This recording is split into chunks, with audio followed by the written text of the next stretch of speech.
Fanta mugan woro be nege kanyo ulo bla sanfɛ misira di ma i ka se ka kibaruyaw dayɛlɛ n'ala sɔnna ma y'a fɔ cogo min na o heure kelen an b'o di an lajɛba ani an lamɛnba bɛɛ lajɛlen ma sabu 7h o ye k'a dɔn sanga mugan ani 7 sɔrɔ anw ka jamana cakɛyɔrɔ kelen-kelenna bɛɛ lajɛlen na o kumana o bi kɛ sababu ye an bi sɔrɔ k'aw fana bisimila bi kibaruya tako fɔlɔw la kumabaw ye mun ye u bi taa u ti taa a ma ɲɛ min kɔ Faransi marabaw ye i k'a dɔn o kumana ŋaniya ta k'a fɔ u ka kɛlɛkɛcɛw u b'u n'u sɛnsɛn ka Mali bila kalo i k'a dɔn 4 ka taa bila kalo 6 kɔnɔna na waliw kɛra kɛcogo jumɛnw na an da bɛna don o la o tɛmɛnen ka bɔ yen Faransi kɛlɛkɛcɛw olu ka taali latigɛlen kɔ ka yira k'a fɔ min bɛ tali kɛ jamana in na b'o kɔni b'o bila o kumana min bɛ tali kɛ ka wolo masiri tabaw fana ka kɔrɔfɔ sentigi ale la n'o bɛ colonel i k'a dɔn Suleman Danbele kofɔ ale ye i k'a dɔn kunnafonidilaw ni ka olu kumaɲɔgɔnya an da bɛna don ka fɔliw fana malidenw ka yetaw tɛ kelen ye nin ko in kan min bɛ tali kɛ force barika na ani takuba ka Mali bila o kumana min ni o ye jamanadenw ye an ye minnu lasɔrɔ an da bɛna don o la o fɔ ka se kibaruya wɛrɛw caman olu ma hakilila jiginna o bɛna kɛ kibaruya ye minnu bɛna fara ɲɔgɔn kan k'a fɔ aw ye k'aw bisimila bi Renouveau Matin sɔgɔmada joona kibaruyaw olu kan.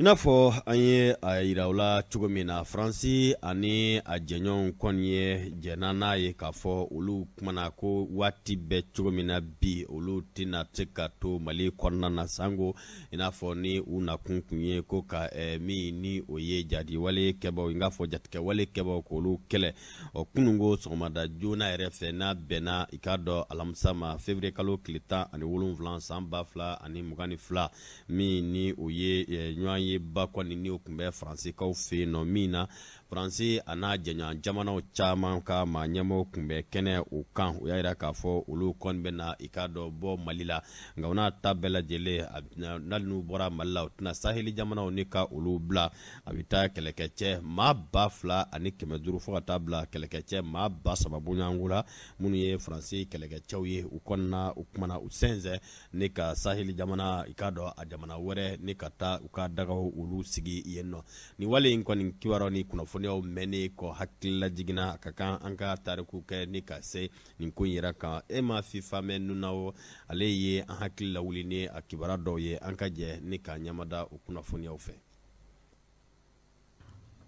Araba tɛmɛnen u ye lajɛrɛ min kɛ Elize ni o kun jɔnjɔn de kun ye walasa ka kuma Sahel koɲɛw ɲɛnabɔli kan farafinna ni Europe jamana ɲɛmaw olu kun bɛ yen nɔ ka hakilina jagabaw kɛ. Barkan ni takuba finitigilakaw olu kan ka bɔ Mali kɔnɔ o sen fɛ u bɛna bɔ Gosi u bɛ bɔ Menaka wa u bɛ bɔ Gawo fana nka u ka tagali bɛna labɛn Mali finitigilakaw fɛ ani Nations Unies finitigilakaw minnu bɛ Mali la yan nɔ ka kɛ ni Faransi yɛrɛ jamana ɲɛma ka fɔ ye a b'a fɔ ka fara o kan fana ko Faransi finitigilaka minnu bɛ yan nɔ walasa olu ka bɔ Mali kɔnɔ o bɛ sɔn ka kɛ kalo 4 walima kalo 6 kuntagala kɔnɔna la Faransi finitigilaka 2,100 walima 3,000 bɔɲɔgɔnko olu de bɛna to Sahel kɔnɔna la ni u bɔra Mali la Faransi état major o kumalasela b'o kunnafoni di maaw ma fana jamana minnu kɛlen don k'u bolonɔ bila sɛbɛnw la olu sɔnna ko banbagaciw kɛlɛli ko bɛna to senna halisa Sahel marabolo kɔnɔna la i n'a fɔ Niger, Guinée Golfe ani yɔrɔ minnu na Al-Qaïda ani groupe état islamique bɛ yɔrɔ minnu na nin kɔrɔfɔ ye mun bɔra Emmanuel Macron yɛrɛ yɔrɔ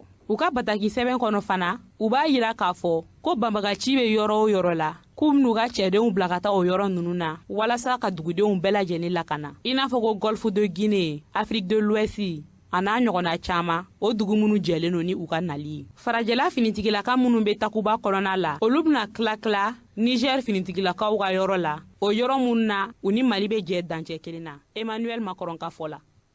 ayiwa hakilila min ye Faransi a wolomasiri taba minnu bɛ Mali kɔnɔna na n'u ka dagaw bɛ Gosi Gawo ani Menaka o kɔni bɛna kosow ni kasaw ni ka o cɛ ka Mali bila i n'a fɔ a fɔra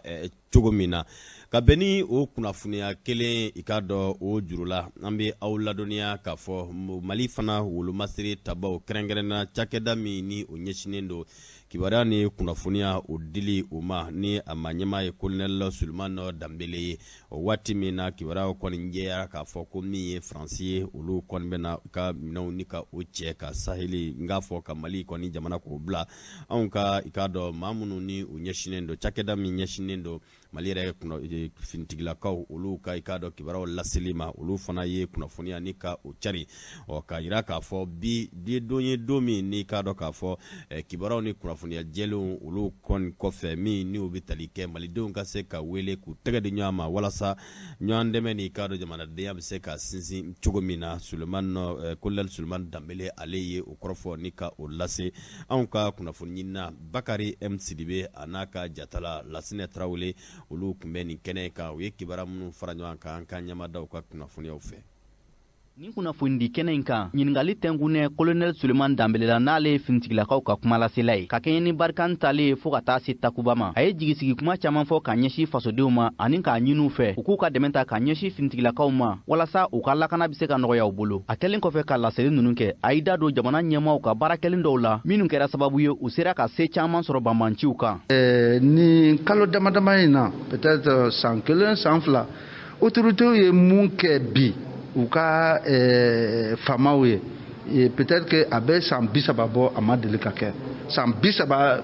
sanu faralen ɲɔgɔn kan a ma kɛ o sɔrɔla mun fɛ fɔlɔ la n'u tun bɛ taa minɛ a bɛ fɔ cogo min na seconde main ou bien minɛ minnu utiliser la mais bi na u bɛ taa minɛ kuraw de san ka na donc o bɛɛ b'a kɛ dugumamɔgɔw u bɛ danaya ta ka da u yɛrɛ kan a bɛ kɛ dugumamɔgɔw u bɛ vraiment u bɛ moral ba sɔrɔ ka taa kɛlɛ kɛ. A y'a jira k'a fɔ finitigilakaw ka baaraw senfɛ wagati laban ninnu kɔnɔna na u sera ka mobili 228 minɛ banmanciw la moto 94 malobɔrɔ 718 ani fana u sera ka banmanci maa 208 de faga ni ka tɛgɛ kɛ maa 108 na o baara ninnu sera ka kɛ ka kɛɲɛ ni finitigilakaw ka tɛgɛ di ɲɔgɔnma ye nin wagati laban ninnu kɔnɔna na. U ye yɔrɔ kuraw jɔ bureau kuraw jɔla soldaw bɛ da yɔrɔ min na o jɔla sous-officiers bɛ da yɔrɔ min o jɔla par exemple ni ye Mopti ta an ka sɔrɔdasiw fɛn fɛn bɛ taa Menaka fɛn fɛn bɛ taa Gao fɛn fɛn bɛ taa Borem Kidal ou bien Tombouctou olu bɛɛ bɛ tɛmɛ Sévaré de fɛ fɔlɔfɔlɔ la ni tun taara Sévaré tun bɛ an ka sɔrɔdasiw dalen de yiriw kɔrɔ u dalen bɛ angariw kɔrɔ u dalen bɛ fiɲɛ la peut-être que ni san nana dɔw yɛrɛ tɛ don yɔrɔ sɔrɔ mais bibi na n'i taara sobaw de jɔla sɔrɔdasiw ye i kɛla fasa n'i nana i b'i kun dogo yɔrɔ sɔrɔ donc o bɛɛ b'a kɛ an ka faamaw u bɛ courage sɔrɔ u bɛ fanga sɔrɔ ka u bɛ bilala baara mun na u k'a kɛ ka ɲɛ. Ka kɛɲɛ ni diriba ɲɛmaa ka kumakan ye ni jaabi ninnu sera ka sɔrɔ ka kɛɲɛ ni jamana ɲɛmaaw ka wulikajɔ ye ka ɲɛsin finitigilakaw ma n'o ye ka kɛlɛkɛminɛ jolenw san ka d'u ma. I n'a fɔ min ye diriba ma ɲɛma ale ka ɲɛfɔli tɛmɛnen kɔ ka bɔ yen an bɛ a yira u la k'a fɔ waati min na u ye a pereperelatigɛ k'a fɔ Faransi kɛlɛkɛcɛw bɛ na bɔ Mali kɔnɔna na k'a bɛna baara in bɛna kɛ ka daminɛ kalo 4 ka taa bila kalo 6 o kɔnɔna na nka ko i k'a dɔn u ka minɛnw fana cɛli nin bɛɛ lajɛlen bɛ kɛ hakililajiginna kɛrɛnkɛrɛnna u ka daga min ni o filɛ nin ye gosikaw fɛ yen nɔ Menaka ani Gawokaw olu fɛ yen nɔ ka bɛn ni nin wale in fana ye min bɛ tali kɛ jateminɛ caman ani malidenw bɛɛ lajɛlen ye i k'a dɔn k'a fɔ i ka hakilina ni ka jateminɛw ni ka ko kɛ nin ko in kun kan nka walasa nin wale in ni a bɛna kɛ dekun ye walima fɛɛrɛw minnu dabali minnu kan ka se ka di ɲɔgɔn ma nin ko in da la anw ka kunnafoni ɲininaw wulila ni ka se kulu dɔw ma ɲɛmaa ma kɛrɛnkɛrɛnna jɛkulu min n'u k'a ma ko coordination des mouvements de l'inclusivité ni a bɛ CMI ko fɔ ni o maa ɲɛmaa ye Mohamed Atayibu Sidibe ale ɲininkara Brahima Sogoba fɛ ka bɛn ni maa minnu ni o ye k'a dɔn Faransi kɛlɛkɛcɛ minnu n'olu kun dagayɔrɔ bɛnnen kun bɛ an ka jamana a kɔrɔnselege o ma olu ka Malibila hukumu kɔnɔna na Mohamed Atayibu Sidibe a ye kibaruya minnu ni ka o di Brahima Sogoba n'a ka jatala Ibrahim Dawu ma an ka ɲɛmada o kunnafoniyaw fɛ. Ce site à l'angle des 3 frontières, c'est-à-dire ce site est situé à Burkina, Karafa, Mali, territoire Kamé, à Niger, Fanabi frontière. Aux zones là, djihadistes ou Kacha, ou Bignogan affronté l'État islamique, Niger. Et donc, population civile, nous djihadistes là, ou le début frac. Donc, ces derniers jours où les civils qui ont faga, parce que l'État islamique de Temenaba, il faut ainsi de suite. Oui, nafolo bêta quoi, parce que là-bas mogo baloni élevage donc michi bêchouena c'est cette zone en Songo et même une partie de la région de Gao où bêchouin donc nani gelaya ba et population ka hakila o y'a faamu gɛlɛya min bɛ i k'a dɔn tesitkaw olu fɛ yen nɔ da tundonna o la maa fɛ ni a bɛ muhamɛd atayibu sidibe kofɔ ɲininkaliw kɛba kɛra birima sogoba ye min ye faransi ka mali bila jɛkulu min n'o k'a ma ko mouvement yɛrɛwolo debout sur les remparts olu kɔni y'a yira k'a fɔ u b'u yɛrɛ ye nin ko in na kosɛbɛ wa olu ye nisɔndiyaba de sɔrɔ o kumana ko olu yɛrɛ kɔni ka i k'a dɔn k'a fɔ ma bɛ se k'a fɔ k'u bɛna nisɔndiya yɛrɛ ni ka o labɛn ka sababu kɛ a bi san caman bɔ olu y'a ɲini k'a fɔ mali kɔnɔna na min bɛ tali kɛ faransi kɛlɛkɛcɛw o kuma ko u nakun ko ma bɛ se k'a fɔ ko ɲɛkun tɛ a la wasa ma sɔrɔ a la ka bɛn n'o ko ye o n'a fɔra k'a fɔ ko bi ko min bɛ tali kɛ faransi a kɛlɛkɛcɛ minnu n'olu bɛ force barkhane ni takuba kofɔ a n'a jɛɲɔgɔnw o k'u bɛna mali kɔni k'a dɔn ka dugu ni ka o bila mali kɛlɛkɛcɛw yɛrɛ ye o k'o ye wasaba ye i n'a fɔ adama bɛn jara a bɛ a lase cogo min na malik jalo ale ka wulikajɔ kɛra sababu ye an ko kibaruya sɔrɔ ka bɔ adama bɛn jara yɔrɔ an ka ɲɛmada ka fɔliw fɛ an bɛ foli belebele di an ka mɔgɔ min ma o ye jamana ɲɛmɔgɔ ye Asimi Goyita parce que ale sɔnna ka jɔ an bɛ nin kɛlɛ la san damadɔ jamana ɲɛmɔgɔ ma sɔrɔ an bolo minnu sɔnna ka jɔ ale jɔli min kɛra fasodenw ye jigiya ye an bɛ Asimi fo la o kɔ k'a fɔ nin ye ɲagarikoba ye faso jama bolo parce que faransi min y'anw ka gɛlɛya dilan n'o y'a ka kasa kuru o b'a yira anw ka gɛlɛya fiɲɛ bɛ kan ka bɔ o nɔ kan an bɛna wele da diɲɛ bɛɛ ma ka bɔ ka bɔlɔn furaw minɛ pour que cogoya min na kuma min bɛ ka fɔ k'a yira ko président ka kuma tɛ dɛ ko jamana ɲɛmɔgɔw ka kuma tɛ maliden bɛɛ ka kumakan de don mali fan bɛɛ an bɛna bɔ k'o ɲagari k'o tabale fɔ k'o dunu fɔ donc an b'o wele de di bɛɛ ma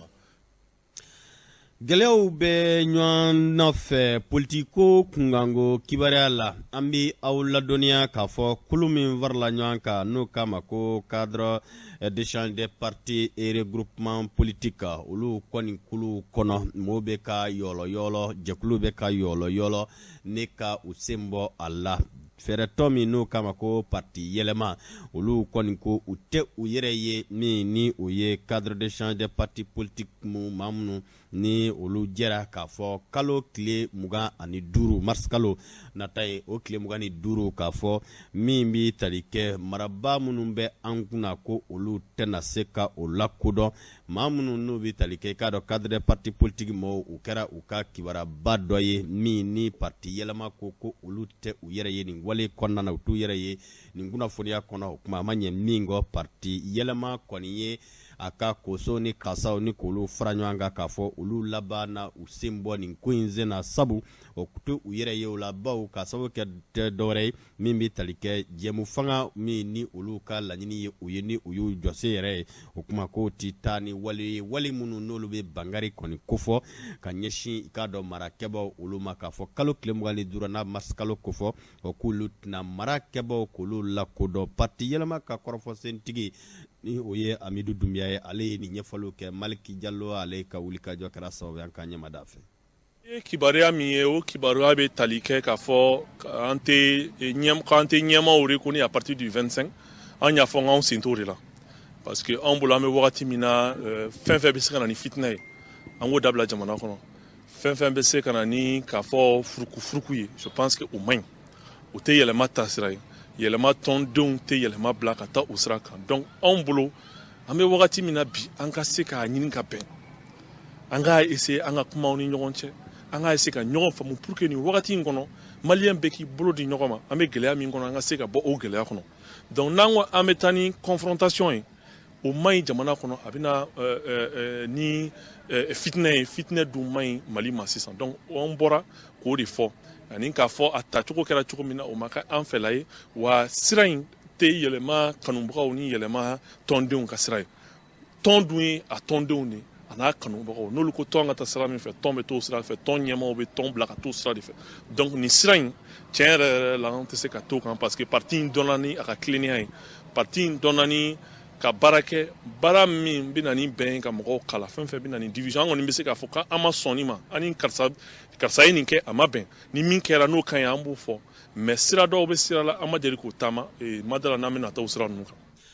Ayiwa hakili la faamu sɔrɔla na hali bi ATT bugu ko kunkanko kibaruya kɛlen don ka jamana sɛbɛkɔrɔ minɛ maa minnu fana bɛ yen ni olu ko olu y'u gɛrɛsɛgɛ kɔni y'a lasɔrɔ k'a sababu kɛ min ye tako kelen tɛ fila tɛ saba tɛ ko olu ka récépissés bɛ yen tiɲɛ na k'a fɔ ko jaabi minnu walima baara in a sonsɔrɔli min filɛ o kuma olu kɔni bɛ a ɲini jamana marabaaw fɛ teliyala u ka i k'a dɔn majɛgɛ min b'a la jɛgɛ min bɛ a la u k'o sigi sen kan walasa u ka bila u ka hakɛw kɔnɔna na